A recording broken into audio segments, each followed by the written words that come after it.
Hello, fellow travelers, and welcome to the Versus Stars podcast. How, my loyal listeners, thank you for your continued support. And remember, click the subscribe button, everybody. It's an amazing episode because aboard the mothership is Melissa Lesh and Trevor Beck Frost. They're the directors and producers of Wildcat on Amazon Prime. Now join us as we go traversing the stars. Hello, Ms. Lesh and Mr. Frost. Thank you so much for coming to the Versus Stars podcast. Thanks for having us. Yeah, thanks for having us. It's totally my honor. Wildcat was a phenomenal movie. I really enjoyed it. Thank you. Thanks for watching. Oh, it's totally my pleasure. So you're both the directors and producers of Wildcat on Amazon Prime. So how did you both get involved in the project and what intrigued you about the subject? So I was a still photographer before I started working on this film.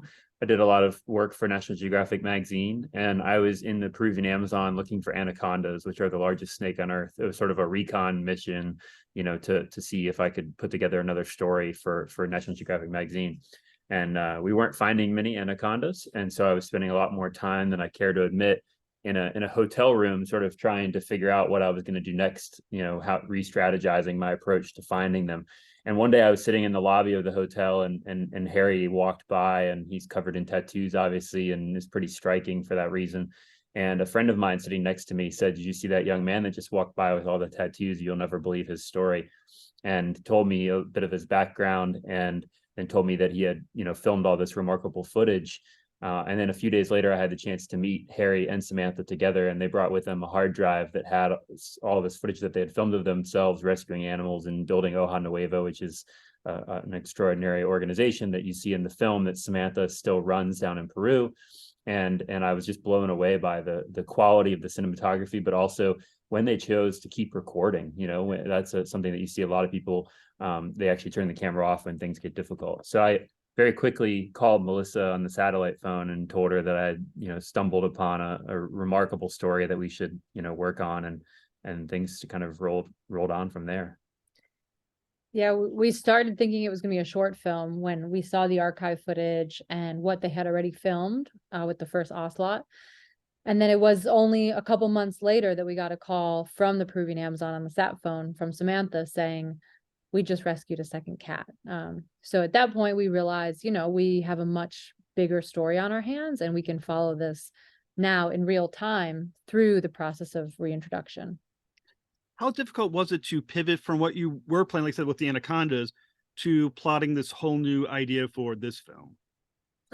Well, I just gave up on the anaconda story because I came back with in the end, in over 60 days of looking for them, we only found 2 anacondas at the very end of that trip, and so I didn't have what I needed to pitch the story. So I just gave up on that project because I knew that this film, these 2 characters that I just met, Harry and Samantha, were a more intriguing story, and I'd never made a film before, a feature film before.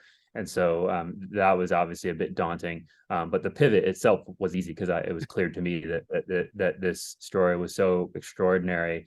These 2 characters who have such interesting backstories have both ended up in the same place doing this work, and so I was immediately drawn to that. There was no question what I was going to spend my time doing, and then once I shared, the footage with Melissa, she felt the same way. See, I think the interesting about the story, as you said, about the anaconda and then moving on to making Wildcat, is that making a documentary is really a high risk thing because it's unpredictable. You don't know what the story will be, where it's going to take you. How do you get yourself in a mindset to take that jump and do something that is truly unpredictable, that you don't know the outcome? Like in a regular movie, you know how the story's going to end, if it's good or not. You don't know what you got here until it's done. How do you get yourself ready for that? Yeah, I think the nature of both of our work, I'd been making short films and kind of teaching myself the process of filmmaking, how to edit, how to film, for about a decade. And, Trevor's work also with photography and freelance, we had both, I think, been kind of used to this life of unpredictability in certain ways in terms of storytelling. But as far as making, this feature film, that was something that we didn't have the experience yet, but one of the kind of critical, first steps was let's try and get down there. Let's try and just start to stitch this together. We did have most of our own equipment at that point. You know, we had a couple cameras. A lot of the early stuff was filmed on cell phones and, you know, DSLRs and things like that. So we kind of had what we needed, at least to get started. We flew ourselves down on frequent flyer miles and, you know, stitched together some plane tickets. And then kind of one of the first early on steps was to assemble a team that, you know, could really elevate and help us construct a story and to get the help that we needed, specifically going into the edit and the post-production process. So yeah, I think you kind of just take a leap of faith. You know, it was a compelling enough story that we felt like we had to throw everything we had into it. And we feel very at home in these wild places and connected deeply with Harry and Samantha. And so it was also kind of a process of discovery for us as well. One thing I would just add to that is that one of the nice things about this being our first feature film, first feature documentary, is that and that made it a little bit easier to tackle, was that we knew that the second ocelot, Keanu, who's obviously one of the other main characters, we knew that it was going to take about 1.5 to 2 years for him to be reintroduced to the wild. And so we kind of had a framework that, you know, we knew that for the most part was going to be our production period, that whatever happened within that time period was going to form a bulk of the film. And you don't always have that in a documentary, right? Sometimes it's much more open-ended and you aren't sure when things are going to end. But in this case, we did have that sort of very concrete start and very concrete end. And so we actually were blessed with that, if that makes sense.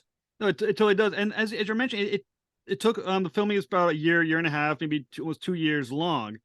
With all that footage, how did you determine what to keep and what to excise from the film, and how did you keep it on point? Yeah, so we had I'll call it a secret weapon. Her name's Mallory Bracken. She was one of the early team members that we brought on. And she was associate editor and also co-producer on the film. And what she helped us do was log and in many cases sift through the over 1,000 hours of footage that we had. And it was, you know, a pretty tedious process of categorizing and picking out the best of the best. So, you know, we also had our producer, Alyssa Namias, who saw a lot of the kind of core universal themes in the story, believed in us. We had our incredible producer and editor, Joshua Altman, who was critical in the edit, also produced, you know, and edited with me. And so, you know, you start, because we were so close to the story, we both knew the kind of tentpole moments, you know, those really emotional moments where we're filming and the hair stands up on the back of our necks. And it's like, this is a moment, you know, that we know will make it into the film. But because you're so close to it, you also, you know, it helps to have people that are a little bit more removed that can help you sift through and really hit those, you know, those emotional beats. So yeah, it was a process of pulling out, you know, how are we constructing this with the most powerful footage we have?